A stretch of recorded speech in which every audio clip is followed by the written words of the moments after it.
Over 4 decades ago, medical device pioneers John Abele and Pete Nicholas co-founded Boston Scientific to get life-saving technologies into the hands of physicians.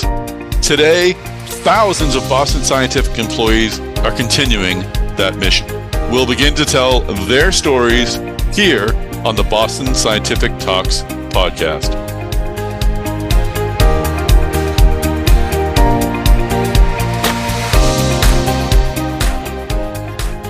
Hey everybody, this is Tom Salemi of Device Talks. Welcome back to the Boston Scientific Talks podcast.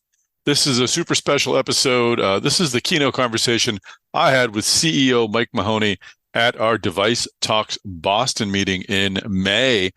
This was the closing keynote interview for day one. And I'll describe the room. It was a large room at the Boston Convention Center, actually 3 rooms with the walls down. Combined into one, over 600 people jam-packed in the room to hear Mike Mahoney's story about how he became a medtech executive, how he decided to make the move from J&J to Boston Scientific, and what's been done to change how Boston Scientific operated from the time he took over when it needed some help to today when it's really a growth machine in the medical device industry. So I'm grateful for the time that Mike Mahoney took. I know it was a busy couple of days over that week for Boston Scientific executives. I know I had some other meetings going on, but Mike Mahoney made the time to come over and really entertain and engage and enlighten the audience. And I'm very grateful that he's allowing us to take that conversation and move it over to the podcast form. So thanks, Mike Mahoney, for your thoughts and your time. Thank you to Boston Scientific for making him available. And thanks, of course, to you for joining us on this episode of the Boston Scientific Talks podcast. Well, once again, before we get into this episode of the Boston Scientific Talks podcast, I would love to bring in our sponsor, Resonant Link. I'm speaking with CEO and co-founder Grayson Zuloff. Grayson, tell us a bit about Resonant Link. What does Resonant Link do? Yeah, so Resonant Link is #1 in wireless power for implantable medical devices. And our mission is really to make the standard of care for active implantables a rechargeable standard. So right now, for people that have pacemakers or mini neurostimulators, they need a surgery to replace the device, to replace the battery when it runs out. And that could be as frequently as every year or every decade. But that requires an invasive surgery to replace them. Resonant Link, the company that I co-founded, was really launched to make the future of these devices rechargeable so that people don't need surgeries when their batteries run out. And recharging them is most importantly non-invasive, but also fast, it's seamless, it's easy to use, and it's something that fits nicely into their lives. I will hear more from Grayson Zuloff of Resonant Link a little later in the podcast. If you want to find out more about Resonant Link, which was a sponsor of Device Talks Boston, go to its website, resonant-link.com. Well, let's just step back a bit and talk about your path. What drew you to the medical device industry? And let's start with that, and then we can talk about some changes that may have occurred since you started. What drew me to the industry? Yeah. What was your first, why medtech? Sure. The quick one. Hello, everybody. First of all, this is the most special, incredible industry in the world. I know that now. Maybe didn't know when I was 23. So what attracted me to it a long time ago, some know the story. My grandfather was a cardiac surgeon, and I always admired him. He didn't teach me how to smoke a pipe, but I kind of smoked a pipe with him when he wasn't around. Cool. But I admired him very much. I wanted to be a doctor, and I ran into the organic chemistry buzzsaw in college and diverted to business. And I wanted to get a job in healthcare. If I couldn't be a physician, I wanted to be in healthcare. And I ended up getting a job eventually with GE Healthcare when I was a young kid, and sold nuclear medicine cameras and CAT scanners, and had a wonderful career with GE for about 10 years. Then I went on to a startup where I learned the most of my career at Global Healthcare Exchange, then J&J and Boston Scientific. And so I was always drawn to how can you work in an industry that impacts patients' lives? Like no kidding around, the products we do save people's lives. And you get to work in a team, and you get paid. the same time. So I just always thought healthcare and med tech in particular is the place to be. And I've been so fortunate to be in the industry for a long time. You initially targeted the job at GE Healthcare. That was a company you wanted to work for. What were the qualities that you saw in GE, and what of those qualities did you hold on to? So when I was out of college, I lived in the Chicagoland area, and they were such a big employer in the Midwest, and they were still, Peter Arduini's a great leader running it now, but they were a great company back then. But they wouldn't hire me because they wanted engineers. I wasn't an engineer, or they wanted healthcare experience, didn't have that. So I sold cash registers door to door for NCR for 18 months, and I knocked on their door every 90 days till they finally hired me, because they were just a leading company. And what I learned so much there, that was in the late 80s, early 90s. It was a very competitive company, and it was a very results-oriented company. And they did a great job with training. And so I learned a lot about competing. I learned a lot about the industry. I learned a lot about taking chances in your career, because I was promoted a bunch of times and took new jobs and moved around. And they wanted people who were willing to make some sacrifices in their career to take on bigger jobs, and it was a great starting point for me. I love that story. It's like Michael Jordan not making his high school team, just like look at you now, ha ha. But truth to be told, there was one point when I was leading sales for their, it was called their PACS systems back in the day, the Radiology Information Systems, and I said to the head of HR that I wanted to become a general manager. And he said, that'll never happen at GE Healthcare, because you've grown up in the sales organization, and that's kind of all you've done. And then I ended up leaving to start up Global Healthcare Exchange shortly after that. So that was a motivator back in the time, I'd say. And Global Healthcare Exchange, that was started during the 90s, kind of the dot-com, whenever we started some kind of online marketplace. But that one's a force that's still around and still doing great. So that's outstanding. You finally landed. I want to talk about for a second. In the podcast conversation, we had a conversation about leaders versus managers. And you were just kind of hitting upon some of the leadership lessons you picked up at GE. How do you define, what are the qualities of a leader, an executive who is a leader? How do you quantify that? Well, I think like anyone else, you kind of develop your own leadership style. Yeah. I learned a lot from, as you mentioned, from GE first, and then I did the startup called GHX. Yep. And honestly, that's the job where I probably learned the most. Okay. Because I was the second employee there. We had a coffee machine. And so you're worried about the balance sheet and cash flow and starting a company and culture and literally from the ground up. Then I did that for 6 years. Then I worked for J&J, huge company. A lot about globalization, talent management, M&A capabilities. And so you kind of combine all those different experiences to create your own leadership style and your own experiences. So for me, I like to think of, and managers are important for sure, but I think I do that to maybe motivate our managers to be leaders. And I think leaders, we try to decentralize Boston Scientific as much as we can. And part of the experiences I've learned, good and bad, is companies can get overly matrixed and overly centralized and be very slow in decision making. And I try to encourage leaders to be comfortable, try to first of all create a platform where they can make decisions and try to be more decentralized, less matrix, give them more ownership. And leaders, I tend to see, are more comfortable in actually owning the decision and making the decision, even if they don't have perfect information. I have experiences at previous companies where you'd have the same topic and you'd go to 7 different meetings and you might say, hey, we could make a decision today, but we don't have to. We could have 3 more meetings about it.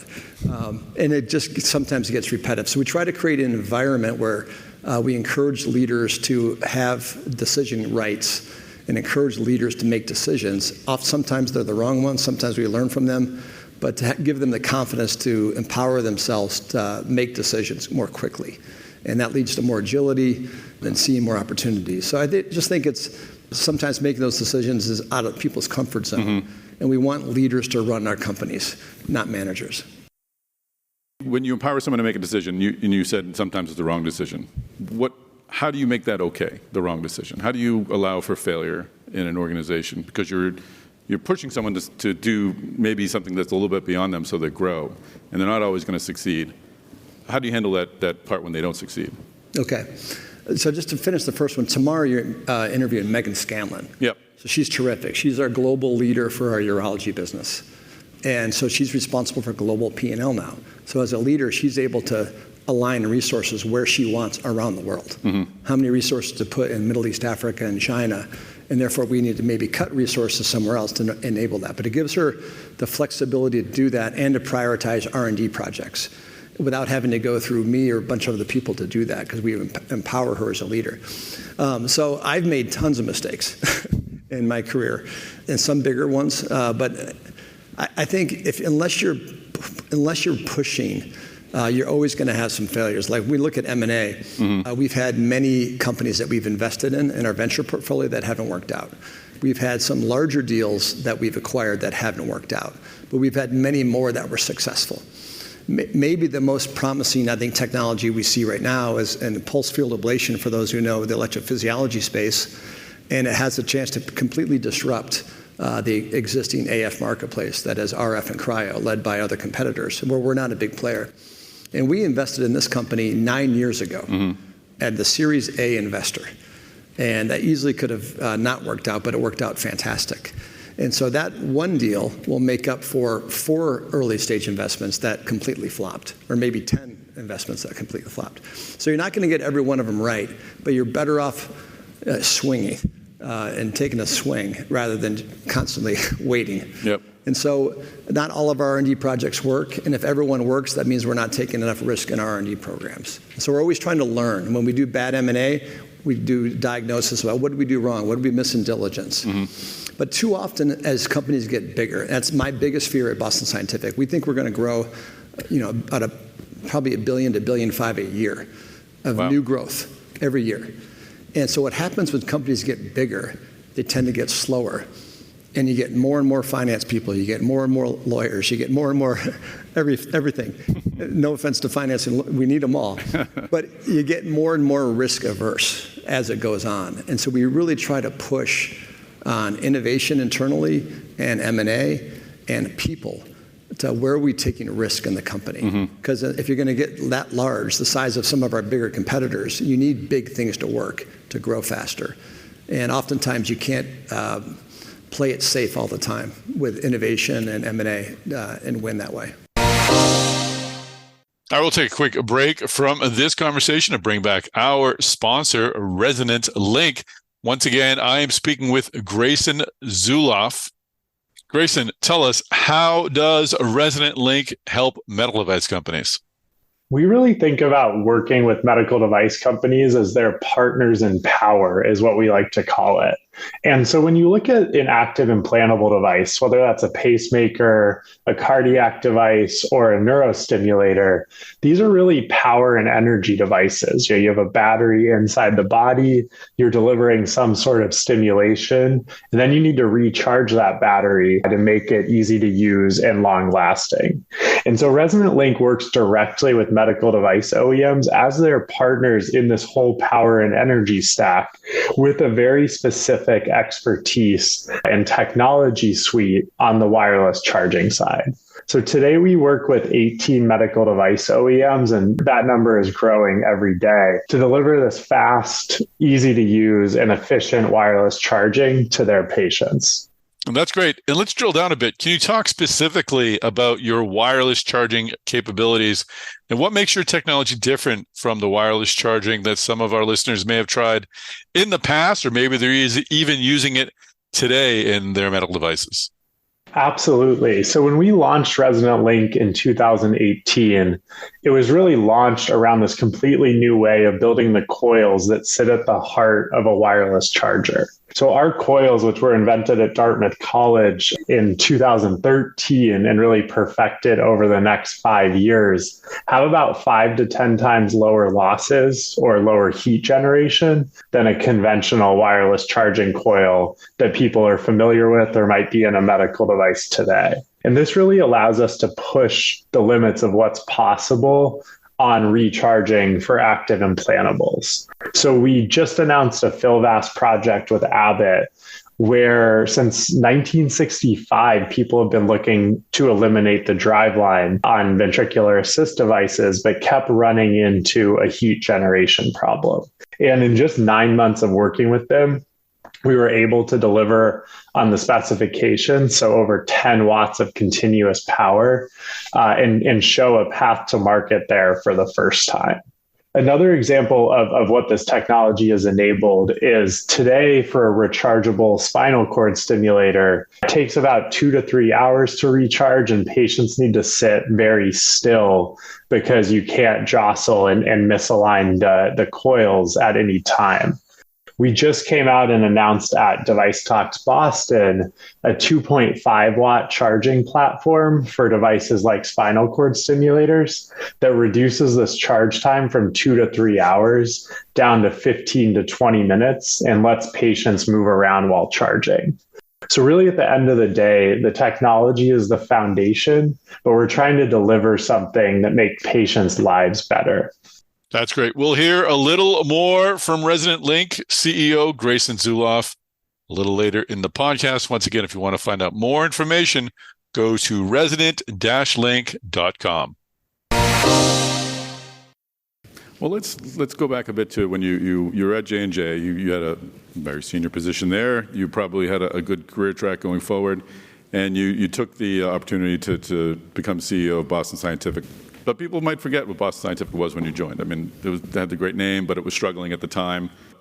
What led you to make that decision to, again, you had a safe path, you had and maybe this goes to your leadership thing, your leadership philosophy, but what caused you what opportunity did you see at Boston Scientific? So what happened there is I saw an opportunity. Boston Scientific, as you said, wasn't doing very well.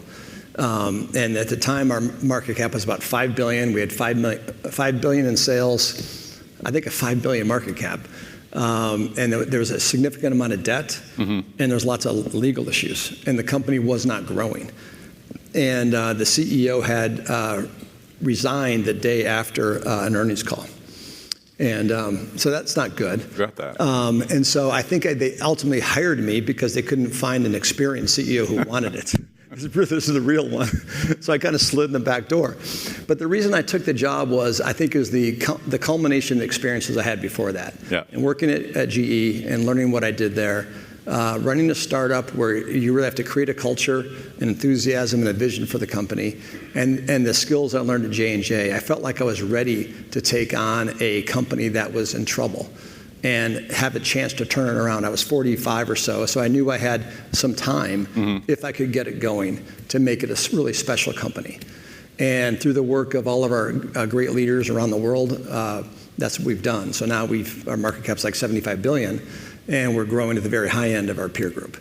And we have so much exciting future. But I made that decision because I felt I had the skills to help do it and a longer term vision for it. And I was super motivated. As a matter of fact, there was a quick story I'll tell. When I was trying to make the decision, other than my wife, Julie, nobody knew I was debating whether to stay or to go. So I recruited personally a consultant. I won't name the consultant, terrific person, and said, help me make this decision. So he did a week analysis. 1 week, he gave me a binder on a Friday that said, essentially, do not take this job. Stay where you are. Then I had an interview on Saturday, the next day. And I called him on my way home from the interview. He goes, you must be so relieved to not take this job and go to New Jersey on Monday morning. I said, I took the job.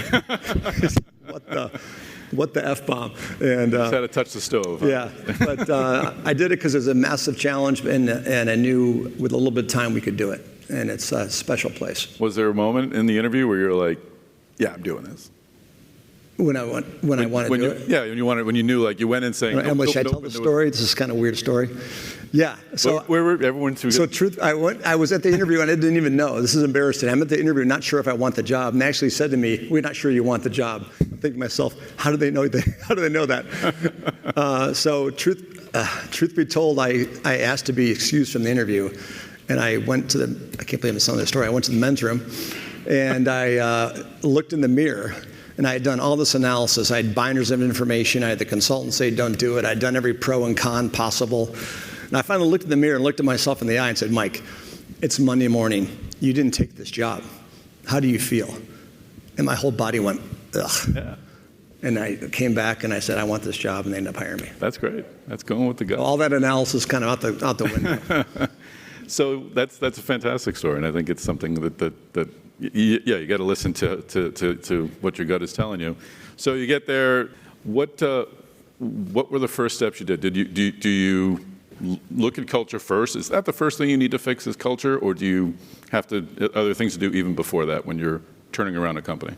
Well, as a benefit of one, I think the experiences I had before, and sometimes it's helpful to bring external people in the company. I'm super proud of Boston that we have great talent depth and great succession planning internally, but sometimes it's helpful to bring in somebody external who just is new to everything, fresh eyes on things. And so beyond the financial performance, which wasn't very good at the time, it was obvious to me that the team was getting used to losing. It was difficult to recruit good people. And the culture was very heavy. We had tons of layers. And so I was able to pretty quickly make the company leaner. And we removed a few layers in the company because there was too many layers between me and the leaders. So we kind of removed a bunch of leaders to make it faster and more faster decision making. And then what I'm proud of is almost like a startup from Global Healthcare Exchange. And I'll tell you a quick story. I won't give the name of the company, but I was in China, in a big company in China. I was over there 2 months after I joined, and I had dinner with him, and he goes, "Congratulations." I'm like, "Thank you." He goes, "Your company is an aging elephant." That's what he said to me. I'm like, holy cow. All right. And so we used that as a motivator. I brought that home, and we actually thought of it as a startup. Let's create Boston Scientific. We created Advancing Science for Life. We changed the colors of the company. We created new values as a company. Like, you don't do that with established companies. We started over, and this is the company that we want to be 10 years from now. And we really excited our new leaders around that. And we created our mission and our goals and Advancing Science for Life. And we got built some enthusiasm in the company. And then we were able to hire new leaders who I knew. And then we really changed the operating model completely. So then we created business unit leaders who had global responsibility. So now rather than just worried about the US, our sales in China were $50 million. Now they're $1 billion. Wow. Now we created global business unit leaders. So people like Megan could lead globally and get measured globally. And so we just did a lot with our operating model, our compensation, our values, our culture, bringing patients to our employees to see the impact we have on patients. And then most importantly, we just revamped our whole portfolio strategy. At the time when I joined, drug-eluting stents and CRM were 50% of our portfolio mix. And those markets, if you're in this area, essentially don't grow. And today, those two products combined represent about 15% of our sales. It used to be over 50. And so many of these businesses we're in right now, we weren't in. So we really looked at how do we were growing negatively in markets that grew 0. And now we're in markets that grow 7, and we typically grow a little bit faster than that. And so we really modified the portfolio quarter after quarter through M&A, through alliances, through organic R&D, consistently over 10 years to put ourselves in faster growth markets along the way. And you can't do that overnight, and that's what we continue to do now. So it's a combination of the people culture first. For me, the job's not that hard. It's people culture first and innovation, and be constantly looking for innovation. And as soon as you get settled on people and on innovation, then your growth slows, then you lay off people. So you have to be really restless on making sure you have great talent and culture and innovation. So where is the culture today compared to where it was after you turned things around maybe, 8 or 9 years ago? Have you maintained that same culture that got you the turnaround, or has it evolved since then? And I'd like to pick up on the point you said earlier about your concerns about the future and how you want to make sure you don't become slower and perhaps less responsive. So the culture thing's a bit gooey, and I like to think we have this great culture, but a culture is local. Okay. So we have these great signs about Boston Scientific Advance for Life, here are our values, but you might be on a plant floor in Costa Rica. I'm just making this up, and your manager's not so good, and your manager's not inclusive, and your manager isn't patient-focused and so forth. And so I like to think our culture's great, but culture's local. It's oftentimes what your supervisor or manager is. And so we have certainly spent a lot of time at the corporate level in terms of our communications and what's important to us and how we speak to our employees, and our leaders do all of that. But we really try to deeper in the organization with our great HR teams and our leaders to really push that culture locally and test for that as much as we can. Because as you get bigger, and we're in 130 countries, that experience can really vary based on what region you're in and what business you're in. So I don't think you can ever be satisfied that the culture's good, check. Yeah. I was in Spain 2 weeks ago, and our average employee age there was 350 employees I was meeting with. Our average age was 33. So those people don't remember 10 years ago. Many of them had been with the company for 2 years. And so the culture for them is what that leaders in Spain do. Mm-hmm. So it's obvious. But I think you can never feel like you've done the box on that, because you're always having new employees join, you're acquiring companies, you're modifying. And even post-COVID, you have to kind of rev that culture up again.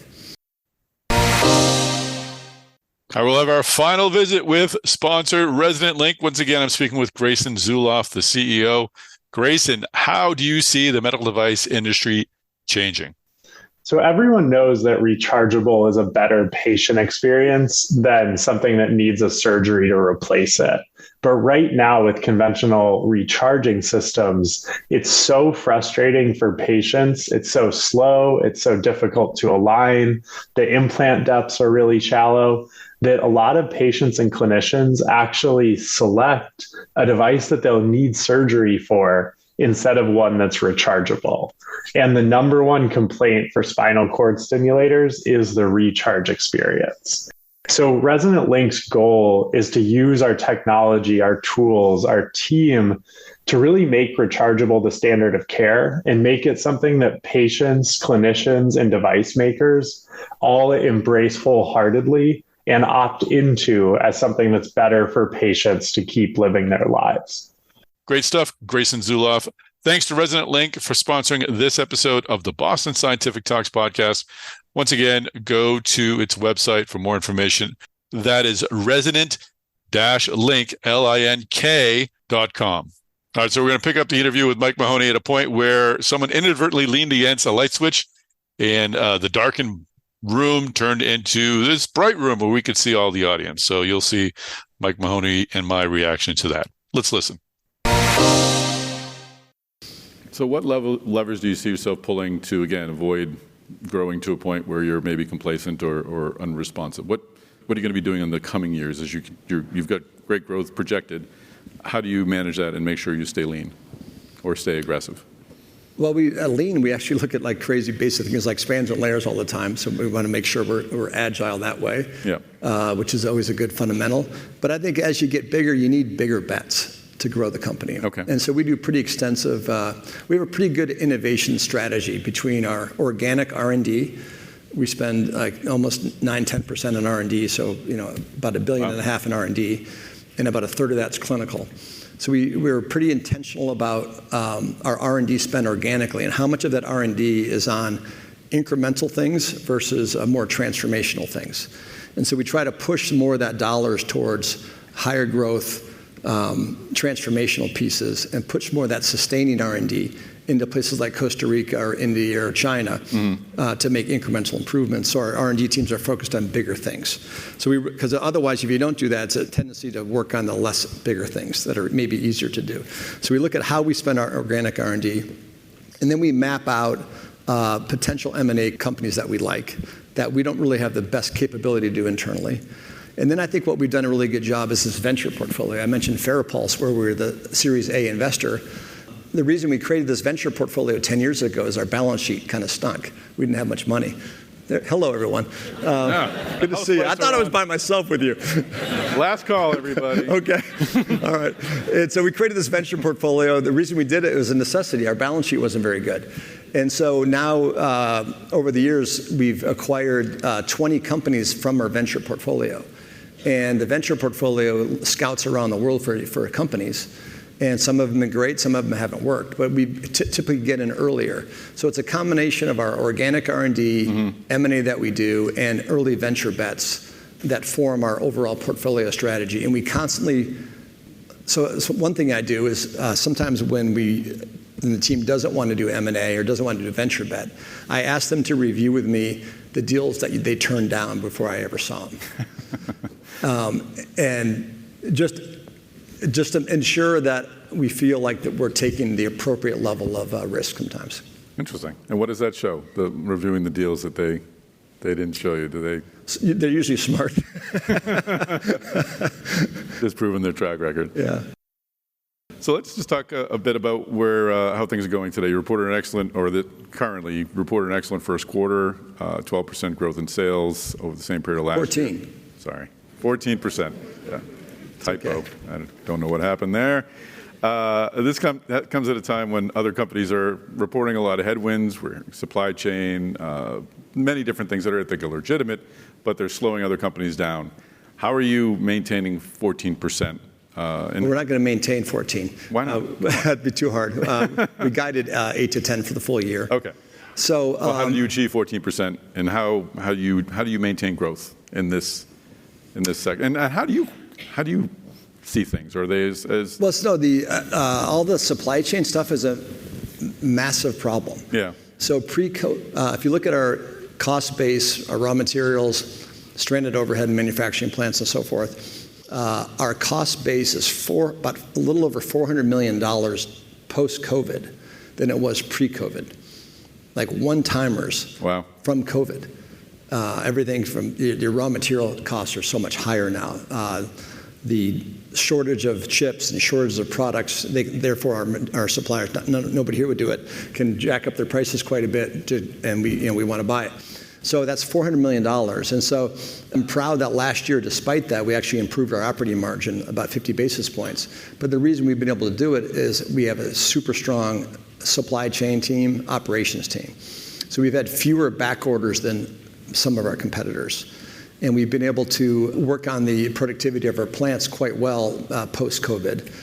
And thankfully, we have a very strong innovation cadence right now. So in Europe, we grew 20% in the first quarter. Mm-hmm. And so why I'm so bullish about the future is many of those products that are driving that growth in Europe are be launching in the U.S. from now over the next 2 years. So it's always about the innovation that we've created is driving the growth. And we have an excellent operations supply chain team with great depth globally that have helped us manage the supply chain issues better than most, although it's still been a big challenge for us. How about the other challenges that the sectors have? How are you seeing things currently? Are things improving overall? Is the climate improving all overall? The skies clearing for medical device companies, or is it as challenging as it was, say, a year ago? It's better, for sure. I travel a lot in the field. I was at Mayo Clinic in Rochester just yesterday, and I'd say in general the staffing shortages are improving. Okay. I would say the labor turnover at hospitals is getting better. That's good. The backlogs of patients are getting slightly smaller, but hospitals are under tremendous pressure. And that's one benefit. I'm not trying to make this a Boston Scientific commercial, but as an interventional medicine company, our job, what's amazing is most of the procedures we do can be done in less than an hour, and the patient can be home in the same day. And that is a huge win for hospitals, because hospitals don't want to have patients stay for 2 days, 3 days, 4 days. And so what we try to do is disrupt general surgery. Like our endo business, we bought this company called Apollo. How do you take things that are done in a general surgery way, 2 or 3 days in the hospital, and do them with endoluminal surgery techniques? They can be done the same day. Mm-hmm. You can have a Watchman device implanted to reduce your risk of stroke and get off blood thinners and be in the hospital at 8 a.m. and be home at noon. With a device in your heart, TAVI procedures that Edwards and Medtronic and others do. So interventional, I think, is such a great benefit longer term as a company, because hospitals are under so much cost pressure. And anything we can do to speed up procedure time, less general anesthesia, get them out of the hospital quicker, align them to be done in an outpatient setting is a big, big win. So what we try to do is disrupt surgical products, whether it be general surgery, cardiac surgery, disrupt pharma. And if we can do that well and safely, and have patients, have cancer treatment same day, cardiology treatment same day, deep brain stimulation product for Alzheimer's same day, it's a win for the hospitals and it's a win for the patients. And it's all done through interventional techniques rather than open surgery. And I'm just curious, with the rise of ASCs in non-hospital-based clinical settings, that would seem to be a nice fit for an interventional business and really kind of fitting your sweet. Yeah, you see, like Stryker was up here, a great company. They're doing hip and knee replacements and ASC. You put a pacemaker in now in an ASC. That would never happen a few years ago. I wouldn't be surprised if AFib, which traditionally has been a 2 or 3 hour procedure, will be done with this pulsed field ablation in 45 minutes. Wouldn't be surprised to see that be an outpatient procedure in a couple of years. So that's why interventional medicine is an amazing business. There's so much innovation that can be created, and it fits the moment where hospitals are under such economic stress. And we launched the Boston Scientific Talks podcast recently and had a great episode on your peripheral vascular space. Give us an overview of that. Yeah, so peripheral vascular is an amazing business. When I joined it, we just had some balloons and stents. Now it's a $2 billion business, but it's really three divisions. It's arterial business, venous business, and interventional oncology, which I'm really proud of. And we bought a company called BTG, which has a Y90 radioactive TheraSphere product and cryo and so forth. So it's those three segments. And so we treat basically their arteries and veins and so forth everywhere except in your heart. That's our cardiology business. And I was just at Northwestern Medical Center. I won't give too much detail about it, but knock on wood, we'd be incredibly proud if this ever worked out. With this Y90 product that we treat liver cancer with today very effectively, doctors have been very impressed with the efficacy of the liver cancer that we had approval from the FDA to do a safety study for glioblastoma, which would be remarkable. So we're essentially making these radioactive beads even smaller. And it's a 20-patient safety trial, and I was able to see the third patient, and it's remarkable so far, very, very early. And we'll see if that works. But it'd be an amazing treatment for a disease that's awful. For patients and family members. So we try to look at our portfolio near term, the next 3 years, and invest in things that are 5 to 7 years away. And if we could potentially make an impact with Y90 with glioblastoma and take that to other organs like prostate cancer and others, it's remarkable. But that's what that division does. Okay, great. And I have to ask, and you can tell me not to. There are rumors of you acquiring another peripheral vascular company. And I haven't cleared this. Are you looking at M&A in the peripheral vascular space? And you can just stare at me and I'll go into a different. Yeah, we would never comment. We're always looking at, we're a pretty acquisitive company. We just acquired Apollo Surgery about a month ago. It's been terrific for us for endoluminal surgery. We just did a deal in China. So we're always looking at things. Yeah, okay. You talked a bit about Megan Scanlon, urology. She's going to be presenting here tomorrow right on the stage. She's way smarter. Yeah. She's an MIT engineer, so she's good. She would have got a job at GE just like that. Yeah, she wouldn't have to sell cash registers. Talk about the urology space a little bit. So that's another division I'm really proud of. It was $500 million or so years ago, and it was kind of just not ignored, like our peripheral vascular business. That's really what we did, is we shined a light on our businesses like urology, peripheral interventions, endoscopy, EP, that before were completely ignored, because everything went to drug-eluting stents and CRM. So we essentially increased the R&D budgets and all those and took it away from CRM and drug-eluting, because you have to make choices. So we took money away from those other businesses and fueled these other ones that have been dormant for so long. Mm-hmm. And under Megan's leadership now, it's a $2 billion business that grows almost 10% a quarter. And through the combination of organic R&D, she'll talk about this product called LithoVue tomorrow, which is a single-use scope, which is amazing, and acquisitions. We've done 3 or 4 nice acquisitions. We've created a really wide portfolio in urology with differentiated products in between. So what we try to do is, we're not as big as Medtronic, we're not as big as J&J, but we try to be the category leader in the businesses that we're in, such that if you or I are a urologist and we have our own outpatient setting, that Boston Scientific can provide you the widest portfolio for all of your urology needs and differentiated technology within there that gives us some contracting power to pull together the entire portfolio. So you have differentiated products like our LithoVue scope, like this. She'll tell you the whole ecosystem we're building with AI there, with our male implants, our BPH products, our cancer products. So it's such a wide portfolio, and there's unique innovation within there that we're able to contract with urologists for the entire portfolio to help service them better and give us more growth. Interesting. Anything new in the CRM space? We kind of talked about, you've kind of mentioned it a few times, but anything you want to cover in CRM? In CRM, it's an incredibly powerful, life-saving product. It's a flattish market. Yeah. There's innovation in leadless that you see, leadless pacemakers and so forth that we're involved with. We have a leadless pacemaker that ties to our SICD product. more, we leverage AI to do more remote diagnostics and so forth in that area. But the area that's growing faster for us in CRM is our diagnostics business. Okay. So, our loop recorders, our Holter monitors, our 2-week Holter monitors. So the diagnostics portfolio attached to our CRM business enables that to grow faster because the CRM market's pretty mature. Interesting. And this question might have made more impact a year ago or so, but Boston Scientific's, you haven't really entered the robotics space or haven't made any bets in the robotics area. And I think a year ago or 2 years ago, it might have been seen as more glaring. I think other companies have had some challenges that maybe indicate that it's a difficult bet to make. Was there ever any consideration of a robotics application that Boston Scientific could get around? Not really. No? We look at it as, again, we're interventional medicine. Yeah. So catheters that get stuff anywhere in your body and hopefully you're out in the same day. And robotics typically have done really well for general surgery companies. Yeah. And Intuitive is an amazing company and they do it best in class. And so we haven't had the clinical need to have a robot, nor will we be very good at it. We're really great at devices. Yeah. And Intuitive's probably not great at devices. So I think sometimes you have to know what you're really good at and to avoid wasting a lot of money. So one, we didn't see the clinical need for it for our business.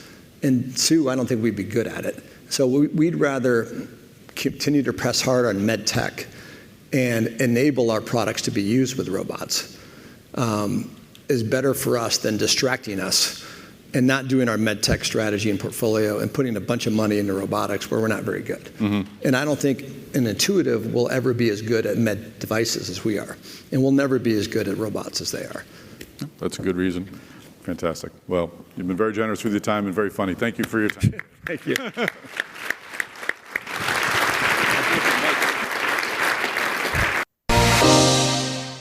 Well, that is a wrap. I hope you enjoyed that conversation with CEO Michael Mahoney.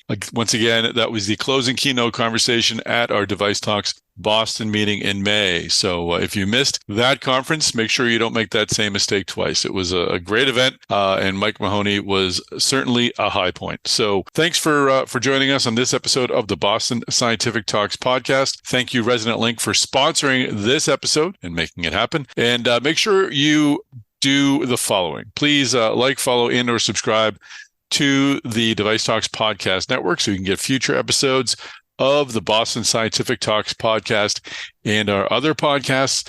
Make sure you share this episode of the Boston Scientific Talks podcast on your social media channels. Let folks know about this story and about the lessons that are contained within. And when you do that, please tag me, tag Boston Scientific, and would love to help you get the word out there. Also connect with me on LinkedIn, Tom Salemi at Device Talks. Well, that's it. We'll have another episode of the Boston Scientific Talks coming your way. I had a great conversation with some very important figure in Boston scientific history, and we'll have that out in a couple of weeks. So thanks again for listening to this episode of the Boston Scientific Talks podcast. And don't forget to subscribe to the Device Talks Podcast Network so you don't miss a future episode. Take care, everybody.